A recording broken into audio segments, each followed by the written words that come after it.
क्या आपके मन में भी ये सवाल आता है कि हम इस ब्रह्मांड में अकेले हैं? क्या इन तारों के बीच कहीं कोई है, या फिर इस यूनिवर्स में अकेली पृथ्वी ही ऐसा प्लेनेट है जहां लाइफ एग्जिस्ट करती है? लाइफ की शुरुआत हुई 13.8 बिलियन साल पहले एक एक्सप्लोजन से, जिसने बिलियन ट्रिलियंस ऑफ स्टार्स बने और बिलियंस ऑफ गैलेक्सीज और बिलियंस ऑफ प्लैनेट्स, और इन्हीं में से बनी मिल्की वे गैलेक्सी, जिसके कई सालों बाद हमारा सोलर सिस्टम और फिर हमारी पृथ्वी। पृथ्वी का जन्म 4.5 बिलियन साल पहले हुआ था और इस पर लाइफ 3.5 बिलियन साल पहले हुई। तो बिग बैंग के बाद पृथ्वी पर लाइफ आने में कितना टाइम लगा, इसके लिए कार्ल सेगन ने यूनिवर्स, अर्थ और हमारी एग्जिस्टेंस के लिए एज कंपैरिजन एक ईयर की फॉर्म में बताया। उनका कहना है कि अगर यूनिवर्स जनवरी 1 को फॉर्म हुआ है तो हमारा सन सितंबर 8 को और हमारी धरती सितंबर 11 को, और हमने दिसंबर 31 को 1139 पर जन्म लिया है। इससे आप अंदाजा लगा सकते हैं कि हमें जन्म लेने में कितने साल लगे हैं। लेकिन सवाल है कि इतने सालों में ये सब और कहाँ हुआ होगा। ये बिल्कुल पॉसिबल हो सकता है कि ये सब यूनिवर्स में कहीं और भी हुआ हो, और शायद हो के कहीं खत्म भी हो गया हो, या फिर वहाँ अभी भी लाइफ मौजूद हो। इस ब्रह्मांड में लाइफ एग्जिस्ट करने के लिए कुछ एलिमेंट जरूरी हैं, जैसे ह्यूमन हाइड्रोजन, ऑक्सीजन, नाइट्रोजन और कार्बन से बना है, और यूनिवर्स में hydrogen, helium, carbon, oxygen exist करता है। इनमें से कार्बन सबसे ज्यादा फर्टाइल है। तो ऑब्जर्वेबल यूनिवर्स में 2 ट्रिलियन गैलेक्सीज में हो सकता है thousands of billions of planets ऐसे हो जो लाइफ सपोर्ट करते हो, या ये भी हो सकता है कि प्योर यूनिवर्स में हम सिर्फ अकेले हों। अगर ऐसा है तो ये एक मिरेकल है। तो इसकी कितनी पॉसिबिलिटी है कि अर्थ जैसे प्लैनेट्स कहीं मौजूद होंगे? इसके लिए ड्रेक इक्वेशन से हम इस पॉसिबिलिटी का अंदाजा लगा सकते हैं। एन हमारी गैलेक्सी के उन नंबर ऑफ सिविलाइजेशंस को रिप्रेजेंट कर रहा है जिनसे कम्युनिकेशन पॉसिबल है। आर हमारी गैलेक्सी के स्टार फॉर्मेशन का रेट। एफ पी ऐसे स्टार्स का फ्रैक्शन जिनके पास प्लैनेट्स हैं। N E average number of planets जो पोटेंशियली लाइफ सपोर्ट कर सकते हैं जहां एक स्टार और प्लैनेट्स हों। एफ एल प्लैनेट का फ्रैक्शन जहां किसी पॉइंट पर लाइफ एक्चुअल में डेवलप हो सकती है। एफ आई प्लैनेट का फ्रैक्शन जहां इंटेलिजेंट सिविलाइजेशन डेवलप हो सकती है। एफ सी सिविलाइजेशन का फ्रैक्शन जो ऐसी टेक्नोलॉजी डेवलप कर सकते हैं जिनसे उनके एग्जिस्टेंस का साइन मिल सके।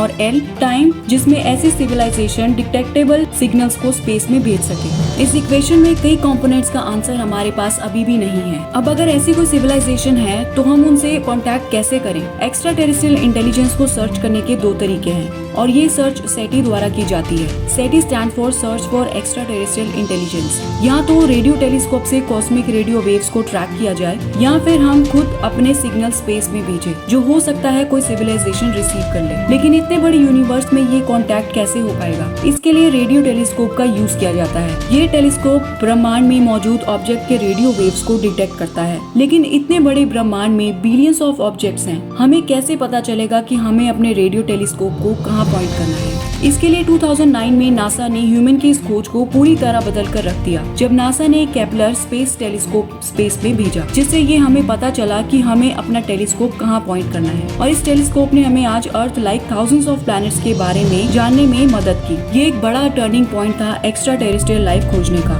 सेटी के अकॉर्डिंग आने वाले डिकेड में हम एक्स्ट्रा टेरेस्ट्रियल के एग्जिस्टेंस के बारे में पता लगा लेंगे।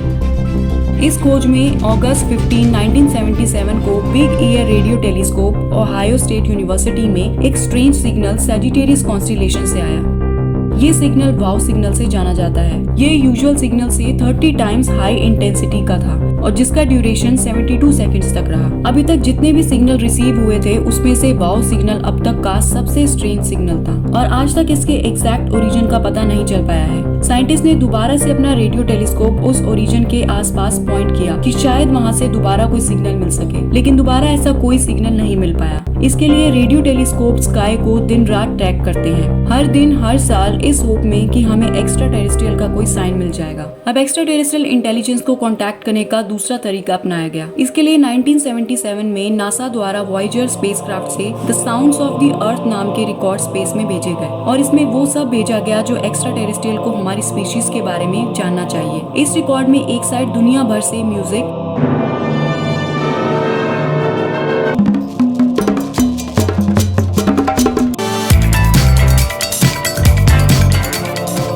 55 लैंग्वेजेस में ग्रीटिंग मैसेज, इस दुनिया के निवासियों की ओर से नमस्कार। Hello from the children of planet Earth. और 12 मिनट की अर्थ रेवोल्यूशन की क्लिप भेजी गई। दूसरी side 111 pictures, basic maths, DNA structure, diversity of life on Earth भेजे गए। साथ ही वॉल्केनो साउंड, विंड, लाफिंग,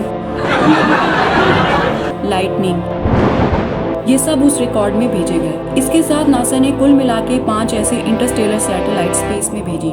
ये सैटेलाइट अर्थ से बिलियंस ऑफ किलोमीटर्स दूर स्टार के बीच मौजूद है। वॉयेजर 1 सैटर्न को भी पास कर चुका है और यहाँ से ये रेडियो वेव्स अर्थ तक पहुँचाता है और सिग्नल्स करीब 20 घंटों में अर्थ तक पहुँचते हैं। तो आप सोच सकते हैं कि स्पीड ऑफ लाइट होने के बावजूद ये सिग्नल इतने घंटों बाद रिसीव होते हैं, तो ये सैटेलाइट्स कितनी दूर होंगी।